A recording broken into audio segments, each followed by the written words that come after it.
Hello, everyone. Welcome to another insightful session of GEP's LinkedIn Live. In today's live, we will discuss tail spend management in CPG and retail.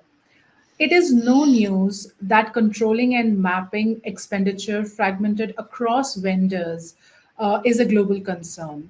And with increasing cost pressure and continuous economic slowdown, tail spend management in consumer brand domain can become a nightmare if not dealt with new effective strategies. The strategies that correspond to regulations and emerging market drivers. This is the reason why we all have gathered here to understand the gaps and maybe, just maybe, able to come up with a strategic vision for our business while we fast approach 2024. My name is Priyanka Moza, Senior Growth Manager Europe, and with me is this wonderful gentleman, Franck Capron, who is a Senior Director and expert in CPG and retail domain. He has a 15 plus years of experience creating the Europe and global footprint in these industries. A very warm welcome, Frank. Thank you, Priyanka. How are you doing today? Very well. Excited about the discussion. Very interesting topic. So hopefully this will be also interesting for our audience. Great, great. Well, before we start with the details, I would like to quickly say to our audience that if you have any burning questions, then please type it out in the comment box and we will take them throughout the broadcast. So, with that note, shall we begin? Let's do it. Okay, let's do this. Well, we'll start with the basics. And I would like to say that we hear a lot of definitions about tail spend. I mean, it mean different in different contexts altogether. So it only makes sense if we set the stage right for our listeners. So, Frank, what is tail spend? So yes, you're right. I think as over time, the definition of tail spend has kind of changed, and probably with a certain level of misusage. I mean, if you look in the past, historically, it was defined by what we call a traditional and simple, the low 20% of your spend, triggering 80% of your suppliers type of narrative. But then I think some companies started to cluster it more around threshold definitions. So I think the most common ones probably we see on the market for, especially in CPG and retail, will be, for example, anything below 50K or 100K transaction. But it's not necessarily a very perfect definition. So, and there is no real one size fits all definition for that concept. But I do have a personal vision, and that will be probably somewhere around the line any non-strategic business spends, which is not actively managed, and often with high level of fragmentation. So threshold and volumes categorization will vary depending on your procurement and business maturities. So that's why I'm always careful with those less than 50K, less than 100K type of definition. And there is really a need also to differentiate, if we're talking about qualified or non-qualified vendor as well. If you look at more like on a day-to-day, let's say procurement and business job, it's more like the spend you really don't want or you can't invest time on or bother your stakeholder with. It's a bit of vulgarization, but I think, we will talk more about those ad hoc purchases, low volume, low frequency, one type of transaction. And I think, what I've seen in my recent work on working with different companies on tail spend management strategies, like in many cases, the initial predefined tail spend scope is being reassessed and reconsidered during the design and the business case process. So there is always a certain level of learning and education which is needed. Perfect. So now that the stage is set with the right kind of context and definition about tail spend, it begs the question. You just said, right, that in your in your recent work, you have seen that the definition, the scope is being reassessed and reconsidered during the design process, right? With the current market pressures in the region, and we're going to talk about Europe particularly, why do you think the CPG and I mean, this is an important topic for CPG and retail companies. I mean, in comparison to the global people or partners. Yeah, I think it's also another good question because by nature of its business, like in the industry that they are in, CPG and retail companies in Europe, they do have a large range of direct, but obviously most importantly indirect spend, which is very relevant for tail spend.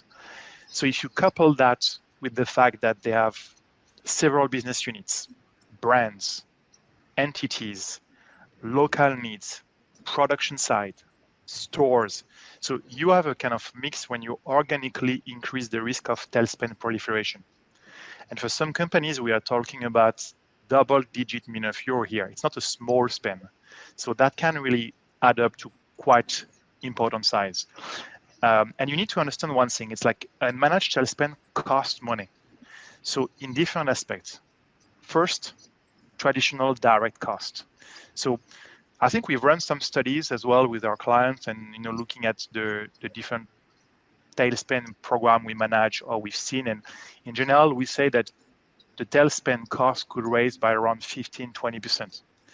And it's even more relevant with the inflation we face in Europe, because keep in mind that I always say the suppliers, they know what you know and what you have under control, but they also know what you don't and what you don't have under control. So maybe in the audience, like people that will resonate to people, but some of you may have seen the example of supplier giving you what I will call the state-of-the-art contracted cost. But in the other hand, they will hammer you on the extras. And we noticed a growing trend in Europe, especially through the inflation, where they also inflate sometimes the margin, on the price proposal, and this maverick purchase become like a higher weight in your cost. So, and if you add to that, for example, things around the leakage from contracted or preferred vendors agreement, because if you go for some of these vendors, some of this spend, you may miss opportunity to do some consolidation. There is already like a pretty important direct cost to your organization. But that's not the only one. You also have the indirect cost of it, because it's not just the value of the transaction that you need to consider, but you need also to understand that because of the quantities, they will represent a significant administrative burden and time costs money for your internal procurement team or even your finance team when it comes to supplier creation, supplier check, invoicing process, and all the beautiful things that comes to any error management that could follow, on those processes. And also your end business stakeholders, that could take them time and effort if the process is not properly managed. So you probably also have category manager in the audience or senior buyers or procurement people that's almost on a weekly or monthly basis are getting dragged into tail spend supplier escalation by the business because, for example, I have a late PR approved, I have a quality issue with that supplier, hey, procurement, deal with that. So this is actually costing a lot of indirect costs for an organization. Also, to wrap up with that, there is also like the concept of payment terms and cash flow, which in CPG and retail, but I think I have to say in many organizations at the moment is becoming a very important topic. And, if you look at that, especially in Europe, most of the maverick spend, they're around 10 days payment terms. So they deviate a lot from the 60 plus target that probably your organization have. And, I probably did a mistake by starting with the cost because cost is important. But in Europe, it also represents another very important risk exposure on certain elements. So tail spend, when it's not managed, is subject to more fraud or ethical or compliance concern. For example, no supplier check being done. Are we sending the money to the right bank account? We've seen example of that. And it's a growing type of fraud. All the things around quality, lack of legal term, risk for the business. You could argue it's tail spend, it's not strategic, but sometimes, there are a couple of elements that could have an impact on your business. And then there is also the growing consideration on ESG, supplier diversity. Every organization now, especially in CPG and retail, because these are industries under the radar, have set very aggressive ESG and supplier diversity target for the right reason. But, if you don't manage your tail spend properly, this is not contributing to it, and you don't have any sort of control toward those targets. So overall, this can sound as an operational topic, but it does have a very strategic impact now on CPG and retail companies in Europe. It's interesting what you said in the last thing that cost factor is important, but that's not the only driver to look into the tail spend in Europe. And before I could have asked you about the examples you have already given. So that question is already answered.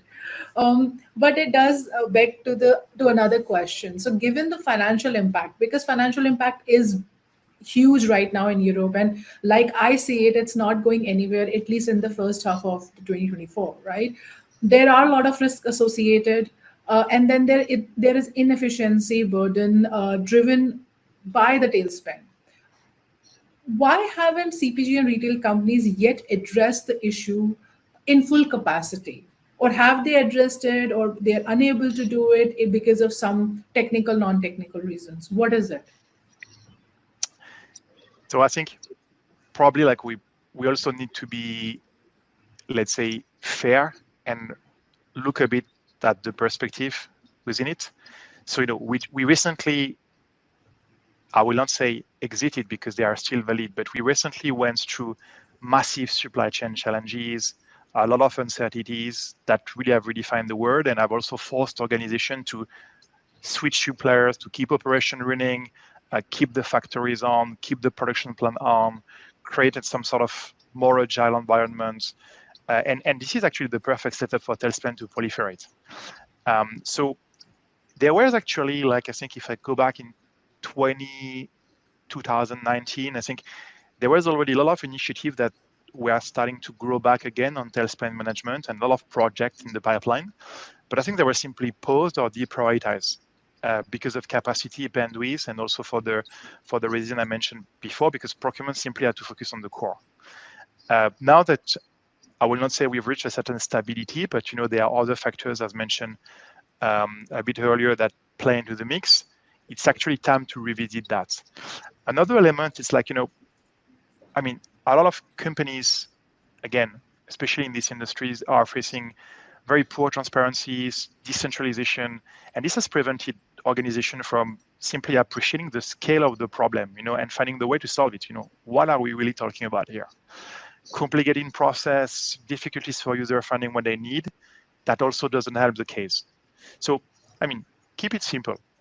If you have a business user, he cannot find what he wants through the normal channel, and procurement doesn't want or doesn't have time to help, they'll buy from a source they already know. Simple. And I think last point probably to mention, and there are probably many more of that, there is a very big challenge on the business case, and I always call the failed business case, and where do we start challenge. And I've seen that with many companies, trying to build that sort of tailspin management project and simply stall it. I think a few reasons for that. Some organizations don't necessarily have a centralized function around tailspin. Mainly for the audience, do you have like a tailspin owner in your companies, or who owns actually the overall tailspin strategy? Some companies start having that role. I've seen it, but at least someone who is in charge of the end-to-end strategy related to that. I've been in many discussion request calls that are driven by individual category manager, which is not a bad thing, to be clear, but they don't necessarily have the right mandates or the cross-functional visibility to develop a compelling financial case. Because at the end, you still need to sell it internally. And in addition, we talk about cost savings, but a lot of people question savings when it comes to tailspin because you don't necessarily have a traditional baseline definition. Yeah. You probably may not have an historical price reference.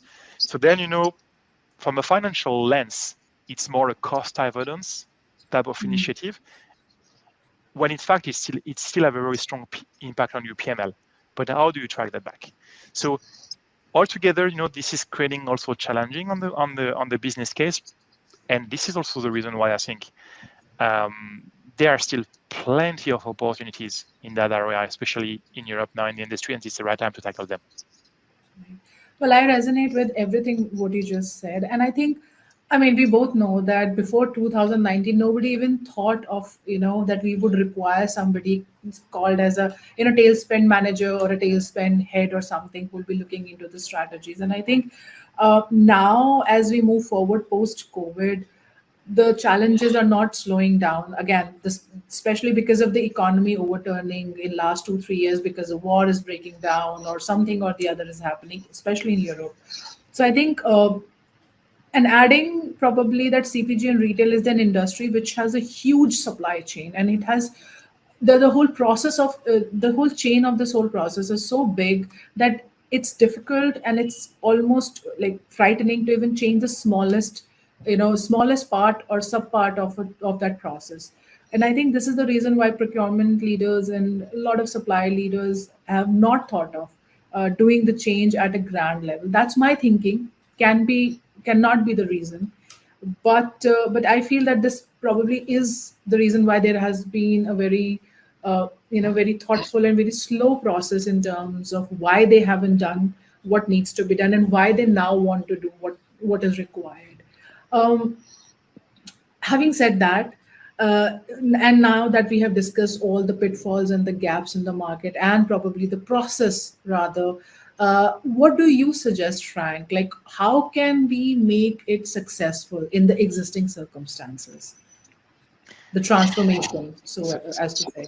so before answering that question, I will just have a small comment on what you just said. I think, it's also true that it's very rare that, for example, a CPO or head of indirect procurement or direct procurement will say, "Hey, tel spend management is my number one objective." Yeah, But it's more like a component which will help you to hit your other core objective when it comes to right. diversity, saving, and stuff like that. So I just wanted to make that clear. It's not necessarily top one topic discussed, but it's a very important tool of achieving your organizational basically objective. Back to your Right. question of how to make it successful then. Um, Very large question that could probably take a good 1 or 2 hours to answer, but I'll try to give some pointers. So I think it's a blend of technological and behavioral change management process. But I think, I'll pose it somehow and said, if there is for the audience one takeaway today, is that for me, with all the different successful and unsuccessful experiences I've seen, the primary success driver for any tail spend management initiative is to focus on the end user experience and satisfaction. You know, they are the primary focus and success criteria for any tail spend management initiative, your end users.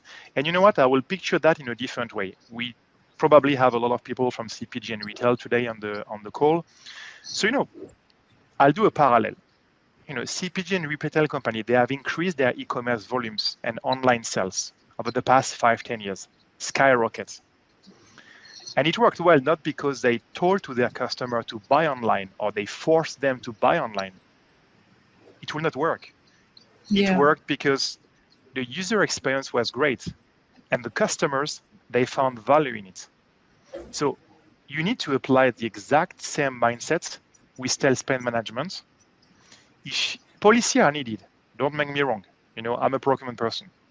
You need to bring a certain level of structure and framework, but you can't substitute a poor user experience by enforcing a process with policies. Very If you do rightly that, said. Right. this is an absolute mix for failure and people trying to bypass it and complain. So when I look at some organization, what they struggle with is they have a buying portal when people go to find stuff, but they just simply cannot find what they want, or it takes them time to find what they want.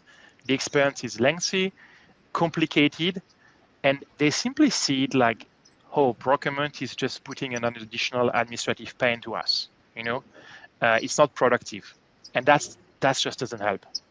So there is no real universal approach because obviously it depends on the maturity and a lot of different elements. But I think there are still success can gravitate around a couple of principles. Step one is really very simple. What are you trying to achieve? Is it short term and mid term? Are you talking about adoptions, compliance, speed, savings, and ROI and return of investment? So do you want to make money through that? Is it risk management, vendor reduction, ESG target all in one? So sometimes you may want to start a bit small and expand, but you should not hesitate as well to storm the asses. A lot of organization, and I don't think it's only valid for tail spend, try to what I call patch a broken model. So the market is changing fast, new technology, new concept. You can't just keep adding a band-aid in the fear of change, or you just will quickly become a lagger. So don't be afraid. Tailspin is not that, business disruptive to make a change. Right. Step 2 is very linked to my introduction. It's your main focus is on creating what we call an e-commerce-like user experience. So there are some of the elements which will also probably require a further discussion or topic, but like guided buying, which is, by the way, it's not just a tailspin element, it's actually a source to pay catalyst. And many mature procurement organizations must have that.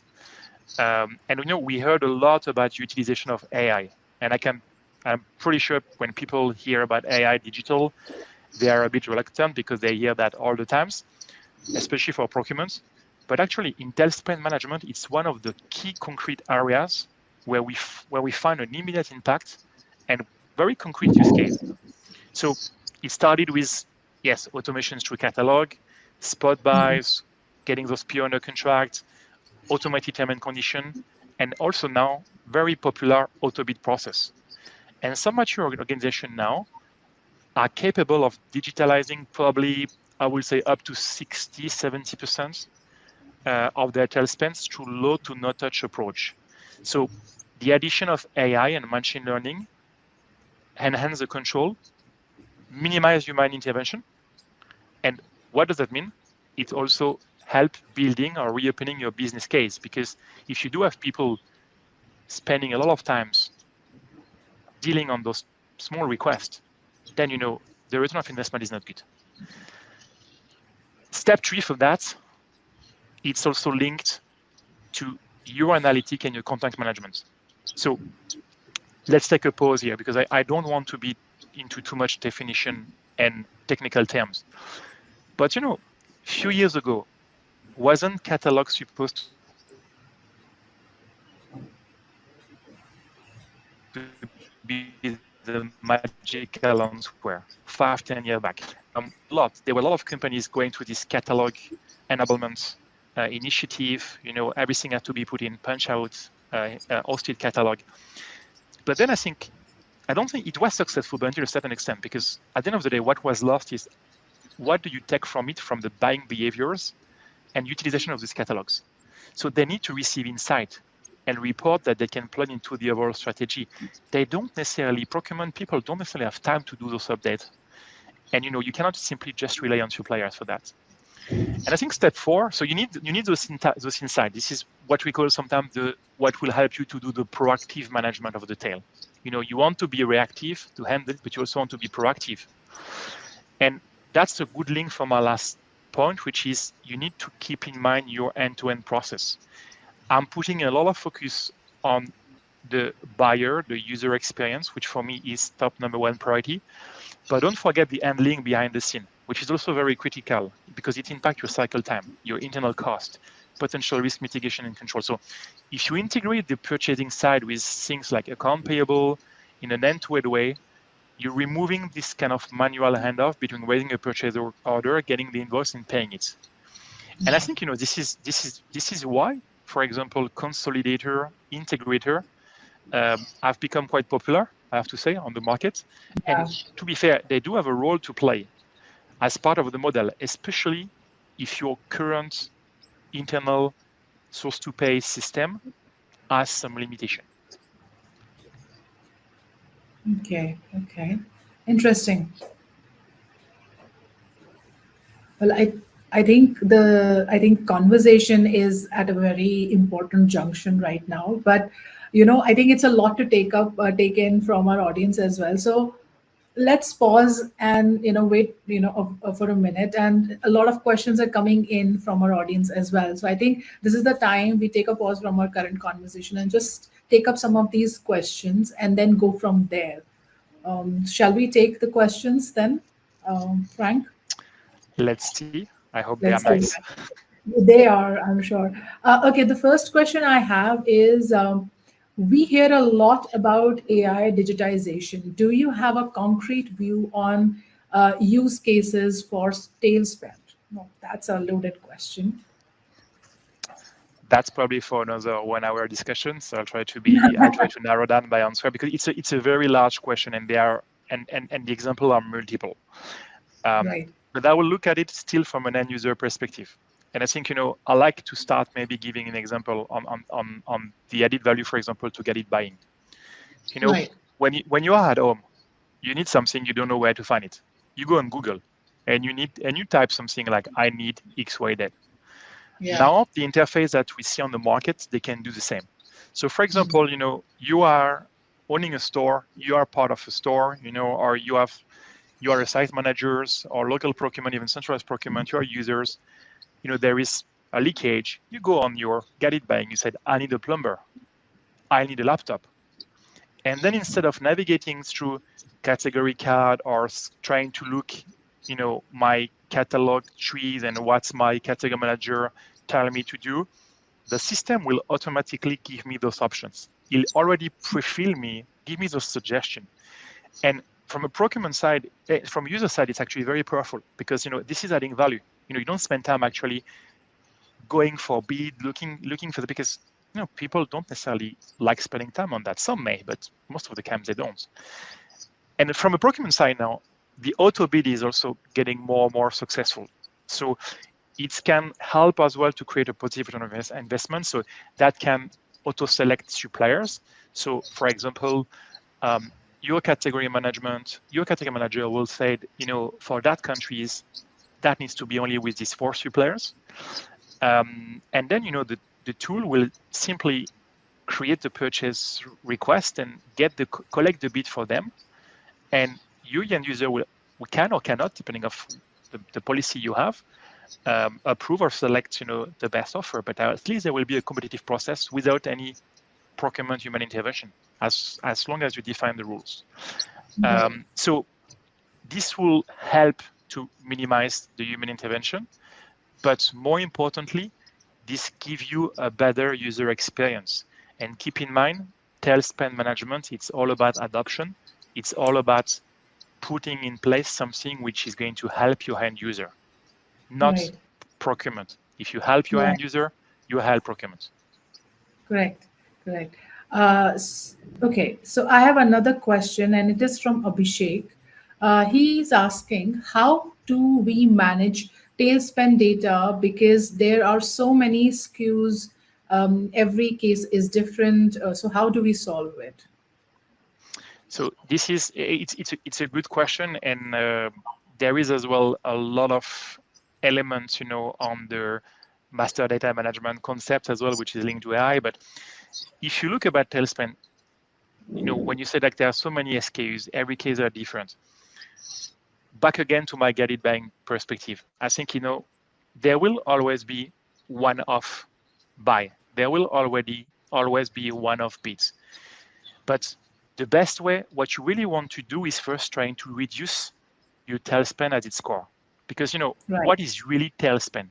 If I do have that specific SKU that we are talking in question, and if I do have a catalog or I do have a preferred vendors that can actually, with a negotiated price or maybe with a negotiated rebate, that can provide that vendors, that's what I need to know as a users. And a lot of people don't know that. They are on their side, they're on their plan. You cannot know everything. Procurement is, for some people, is not their core priorities. So if you do have that system and that interface in play that is directing you for those, so first of all, you reduce it. Then if you look at the specific example when yes, there is nothing, there it's new, there is nothing. Then at least you have either a possibility to automatically bid to different vendors, or at least make sure there is a right level of compliance and track being addressed. And I think the question was to Abhishek, if that let's say request becomes more and more, or for example, you go with that suppliers more and more with 20 different sites or 20 different people, you want the system, you want the tool you have in place to give you those input without having to run 25,000 Excel file and do your pivot and trying to find where you have opportunities. You want that push information coming from your system telling you, hey, there is an opportunity here. That's where the support of AI is very important. Right. Right. Well, we are on time, but maybe we can take one more question quickly and then we kind of conclude the session.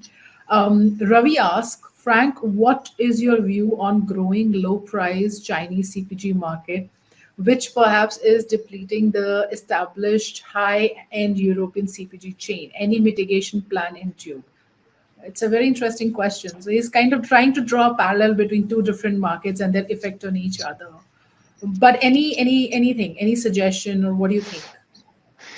Yeah, I mean, I'm not sure if I understand the question in full, because on the concept of tail spend management. Let me just have another look at the question.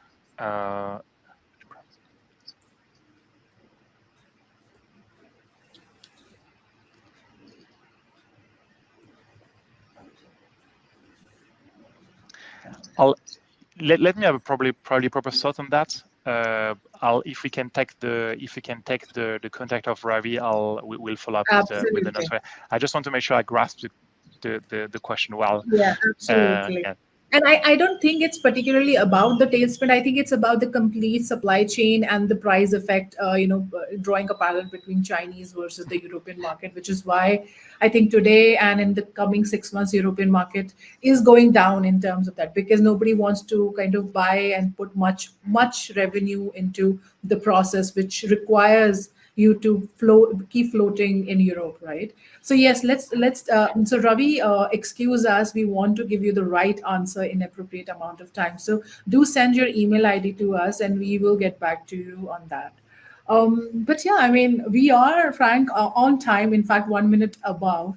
Do you have any thoughts, or should I just, I mean, it is a great session, of course, and I mean, I learned a lot, especially what is in terms of what is on the table.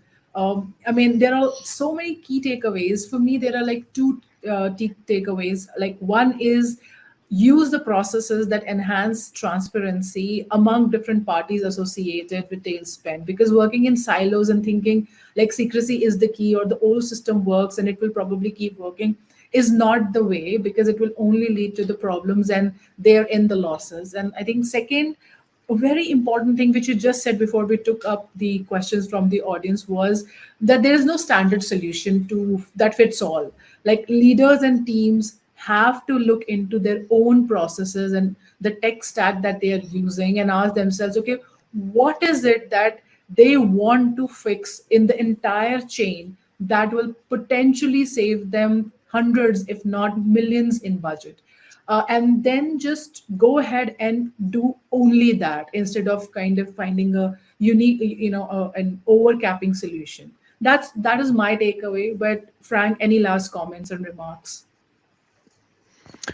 No, I think that was a good session. I mean, I can see, and I want to apologize for people on the chat because I can see there are like quite a lot of questions, and we won't necessarily have time to cover it. But it's also telling me that this is very interesting topic, which is actually mixing a lot of different trends at the moment. So for the person that I've put question, first of all, if some people want to connect with me on LinkedIn and shoot me again those questions, I'll be happy to give to follow up those discussions on that forum. We will also try to go back to you also potentially with emails or maybe with a different post. I think covering those questions. I think that will be good. Yes, I mean there are plenty of different topics when we could have deep dive a bit more as well. Things around the integrator models and also like the specific benefit that it can have, but as well certain limitation also that we may see, and even as well on the business case, which is also a very hot topic when it comes to preparing your all time spend management change. So I think that was a good discussion, Priyanka, and thanks for the question, but also big thank you for the audience, and yeah, let's keep in touch. I think we will still hear about tail spend management quite a lot over the next few months, and when I look at the number of requests and calls that we get at the moment on tail spend management, I can confidentially say it's going to be one of the hot topics for next year. I agree with that. And I think that's a very sweet segue to say that we can have another session on specially integrated model and probably some business cases. So, I mean, it's all good in that sense, right? But Mhm. thank you, Frank, for that candid conversation. Before everybody signs off, I would like to remind everyone that we will be back with another insightful live next month in a different industry. So stay tuned to our event pages on LinkedIn. Till then, take care, everyone. Thank you, everyone. Bye.